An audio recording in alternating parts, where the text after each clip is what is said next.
Enséñame, Señor, tu palabra cada día, hazme entender tus misterios, tu revelación, porque tus mandamientos hoy son el gozo de mi corazón.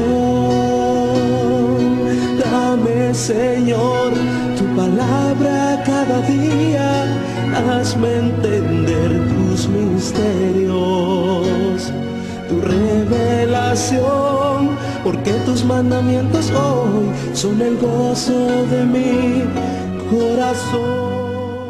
Continuando nuestro recorrido por el libro de Deuteronomio, llegamos hoy al capítulo 20. En este capítulo encontramos las leyes sobre la guerra. Este libro de Deuteronomio es un libro muy práctico. Se refiere a la vida según la vivimos hoy en día. Esta es la ley que fue dada a Israel, pero hay aquí ciertos principios fundamentales, los cuales contribuirían a la felicidad y al bienestar del género humano si fueran incorporados en nuestro vivir hoy en día. El problema hoy es que tenemos una sociedad integrada por personas que desconocen la Biblia. En la gran mayoría de nuestros países, por no decir que en todos ellos, los legisladores del día de hoy no saben nada en cuanto a la palabra de Dios. Los errores crasos que hacen en sus planes de acción y en su política son suficientes como para causarnos lágrimas y gemidos, ¿acaso no alaridos de dolor? Estos hombres se hallan lejos de Dios y no le siguen de ninguna manera. Este libro de Deuteronomio aborda problemas que los dirigentes políticos se han esforzado por analizar y resolver a su propia manera. Han luchado con estos problemas por muchos años. Algunos países han tenido dificultad en reclutar a los jóvenes para el servicio militar. Es que los jóvenes tienen dificultad en saber las condiciones en que un hombre debe servir a su patria o no servirla. Israel tenía estos mismos problemas. Dios dio ciertos reglamentos muy fundamentales que excusarían a un hombre de ir a la guerra. Francamente, amigo oyente, creemos que si nuestros gobiernos prestaran más atención a la ley de Dios, no tendríamos que afrontar las dificultades que afrontamos. Veamos pues las leyes sobre la guerra. Leamos el primer versículo de este capítulo 20 de Deuteronomio. Cuando salgas a la guerra contra tus enemigos, si vieres caballos y carros, y un pueblo más grande que tú, no tengas temor de ellos, porque Jehová tu Dios está contigo, el cual te sacó de tierra de Egipto. Aquí hay algo que era de mucha importancia para Israel, y creemos que es importante para nosotros hoy en día. Usted quizás ha visto esos pequeños letreros que proclaman, amor sí, guerra no. Ahora eso parece un buen lema, pero como tantos otros lemas, no tiene sentido. Debido a que vivimos en un mundo pecaminoso, donde el corazón del hombre es perverso, hay tiempos cuando es necesario hacer la guerra. Hay tiempos cuando necesitamos protegernos. Hay guerras en las cuales Dios está a favor de un lado. Napoleón dijo que Dios estaba a favor del lado que tenía los batallones más grandes. Pero Napoleón descubrió que eso no es verdad porque él mismo ganó algunas batallas cuando no tenía el batallón más grande. Continuemos leyendo los versículos 2 hasta el 4 de este capítulo 20. Y cuando os acerquéis para combatir, se pondrá en pie el sacerdote y hablará al pueblo, y les dirá, Oye Israel, vosotros os juntáis hoy en batalla contra vuestros enemigos. No desmaye vuestro corazón, no temáis, ni os azoréis, ni tampoco os desalentéis delante de ellos. Porque Jehová vuestro Dios va con vosotros para pelear por vosotros contra vuestros enemigos, para salvaros. Esto es algo que tiene mucha importancia, amigo oyente. Dios les mandó que hicieran guerra contra estas naciones y les prometió estar con ellos. Ahora leamos el versículo 5. Y los oficiales hablarán al pueblo diciendo, ¿quién ha edificado casa nueva y no la ha estrenado? Vaya y vuélvase a su casa, no sea que muera en la batalla y algún otro la estrene. Ahora Dios da 4 condiciones bajo las cuales un hombre estaría exento de salir a la batalla. Si un hombre había construido una casa nueva y todavía no había tenido la oportunidad de vivir en ella, no tenía que subir a la batalla. ¿Por qué? Porque su corazón estaría en aquella casa nueva. Había puesto su corazón y su afecto en ella. Quería vivir en esa casa nueva y debía tener la oportunidad de vivir en ella. Ahora leamos el versículo 6. ¿Y quién ha plantado viña y no ha disfrutado de ella? Vaya y vuélvase a su casa, no sea que muere en la batalla y algún otro la disfrute. Los israelitas eran labradores, y la plantación de una viña era el trabajo u ocupación de este hombre. Acababa de sembrar un viñedo, no había tenido la oportunidad de comer todavía ni una uva de su viña y por tanto no tiene que ir a la batalla. Su corazón está puesto allí en ese viñedo. Su interés está allí.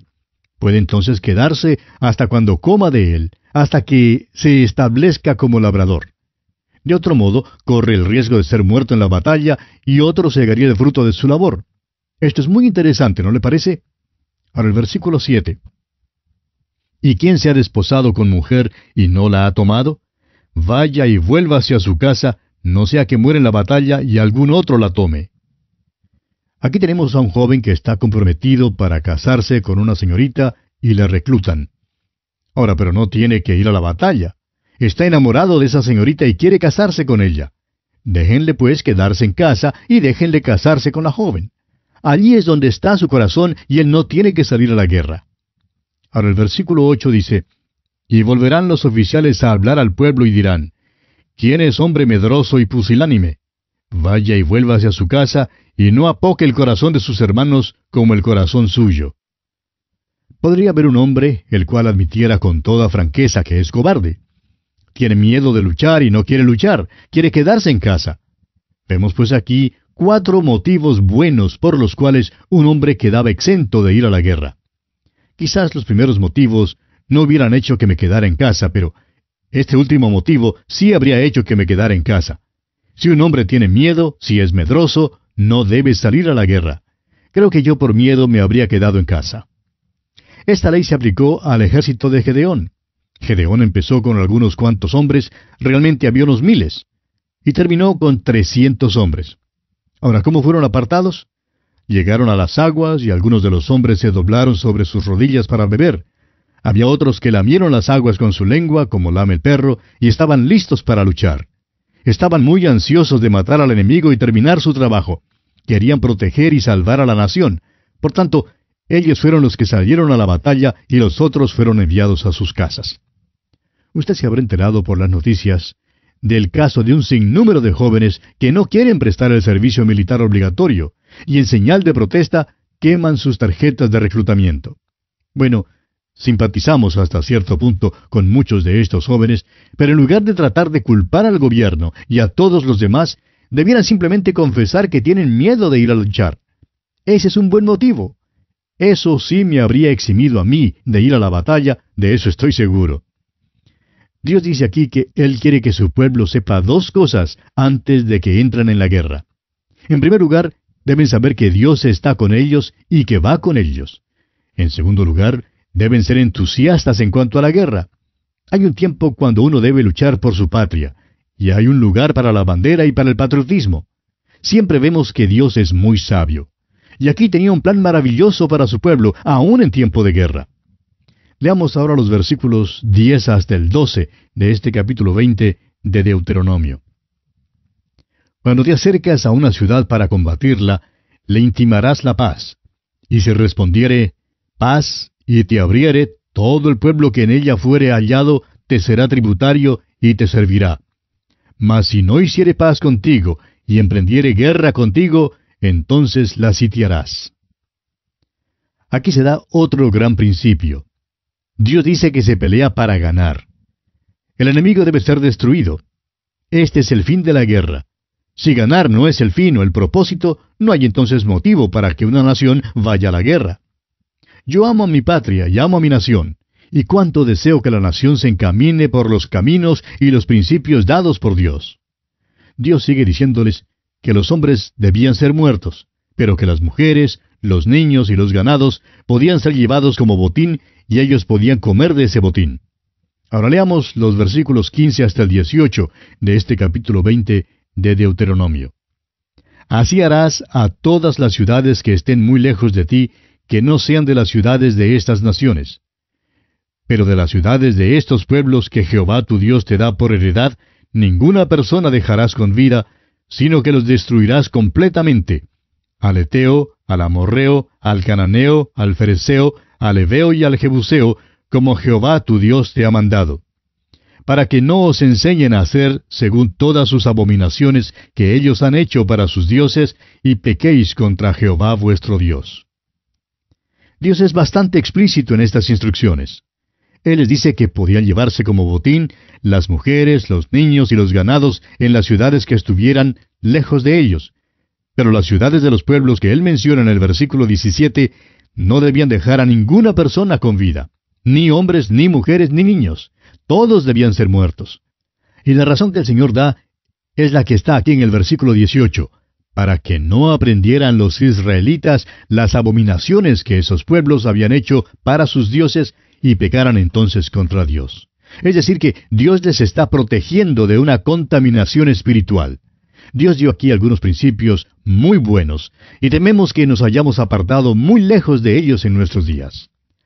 Ahora los versículos 19 y 20 se explican por sí mismos. Así es que vamos solamente a leerlos.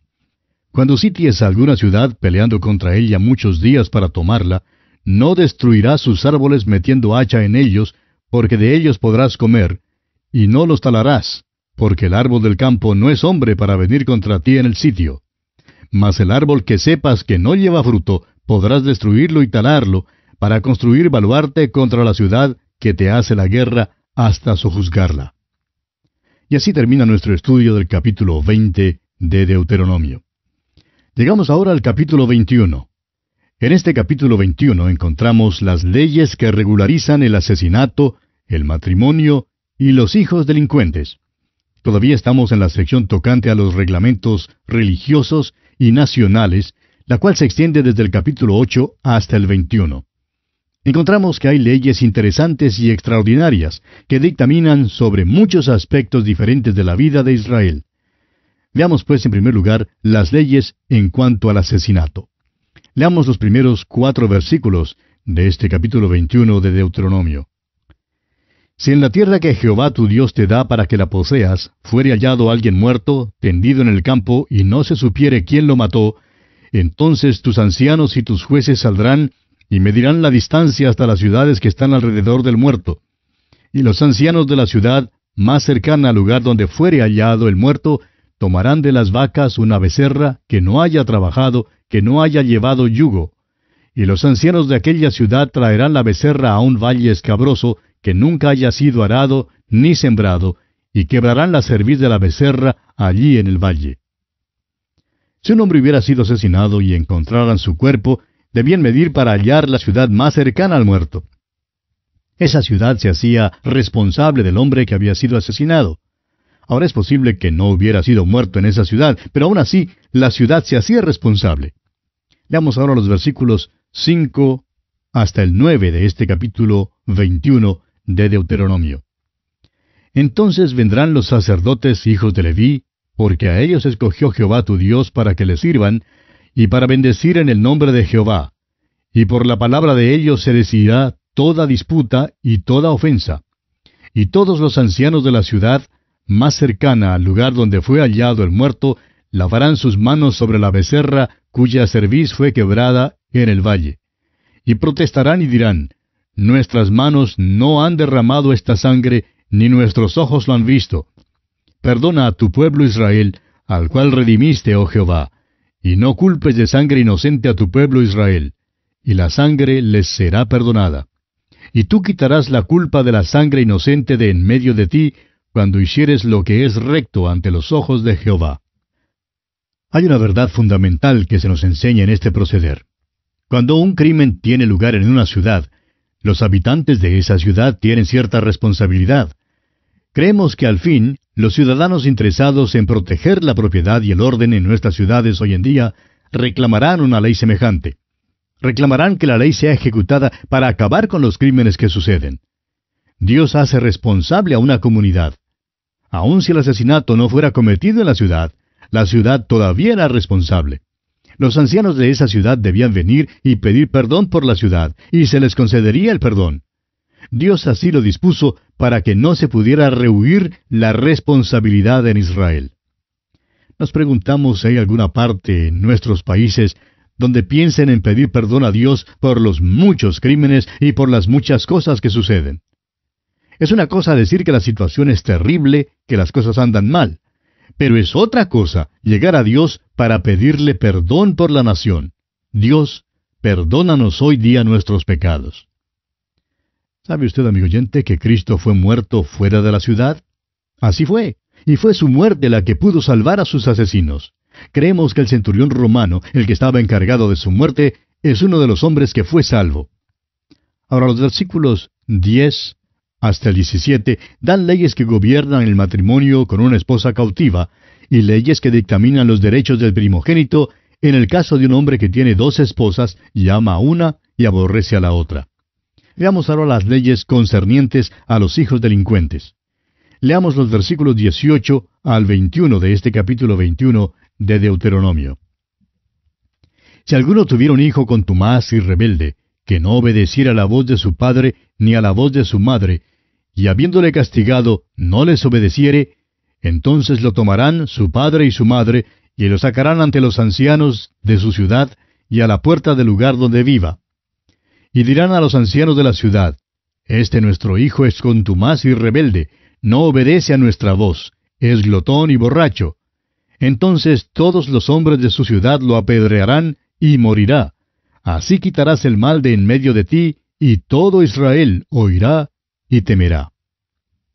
Tenemos aquí una ley tocante al hijo pródigo. Esto es lo que debía haber acontecido cuando el hijo pródigo regresó a casa. Podemos comprender entonces cuánto escandalizó nuestro Señor a la multitud que le escuchaba cuando les dijo la parábola del hijo pródigo. La multitud creía que el muchacho sería apedreado. Imagínese su sorpresa cuando nuestro Señor Jesucristo dijo que el Padre salió para recibir al muchacho. Ellos estaban esperando que el muchacho recibiera lo que justamente merecía. A este muchacho le correspondía la deshonra, merecía morir. ¿Pero qué hace el Padre? Abraza al hijo y dice, mi hijo se había perdido y es hallado. Amigo oyente, yo me alegro de que no nos hallemos hoy bajo la ley. Si hubiéramos venido a Dios buscando justicia bajo la ley, habríamos sido muertos a pedradas como cualquier hijo delincuente. Pero hubo misericordia para nosotros. Cuán maravilloso y misericordioso es Dios al aceptarnos y recibirnos cuando nos acercamos a Él. Bien, leamos ahora los versículos 22 y 23 de este capítulo 21 de Deuteronomio. Si alguno hubiere cometido algún crimen digno de muerte, y lo hiciereis morir, y lo colgareis en un madero, no dejaréis que su cuerpo pase la noche sobre el madero, sin falta lo enterrarás el mismo día, porque maldito por Dios es el colgado, y no contaminarás tu tierra que Jehová tu Dios te da por heredad. Un criminal que fuese ejecutado colgándole en un madero, es decir, crucificándole, no debía dejarse en el madero toda la noche. Eso era porque todos los colgados en madero son maldecidos por Dios. Ahora nos parece extraña esta ley que se menciona aquí. La forma de pena capital que era usada en Israel era la lapidación. Al parecer, los israelitas no usaban la crucifixión como forma de pena capital.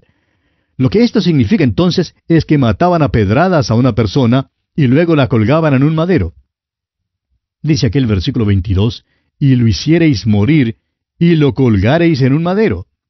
Sería pues colgado en un madero si fuera criminal de los peores. Esto pondría su cuerpo en exhibición para que se viera que había muerto por un crimen terrible y para que sirviera de escarmiento a los demás. El cuerpo era quitado del madero al anochecer y debía ser enterrado. Ahora el motivo para esto era que había una maldición sobre el que fuera colgado en un madero. Creemos que ni Moisés ni los hijos de Israel se dieron cuenta del significado completo de esta ley. El apóstol Pablo, escribiendo su carta a los Gálatas, capítulo 3, versículo 13, habla en cuanto a esta declaración de la ley y se la aplica a Cristo. Dice, Cristo nos redimió de la maldición de la ley, hecho por nosotros maldición, porque escrito está, maldito todo el que es colgado en un madero. En los tiempos de nuestro Señor, Él fue entregado en manos de los romanos para la ejecución. Ellos gobernaban en Palestina y por tanto la pena de muerte solo podía ser ejecutada en Roma. Nuestro Señor fue crucificado sobre una cruz romana.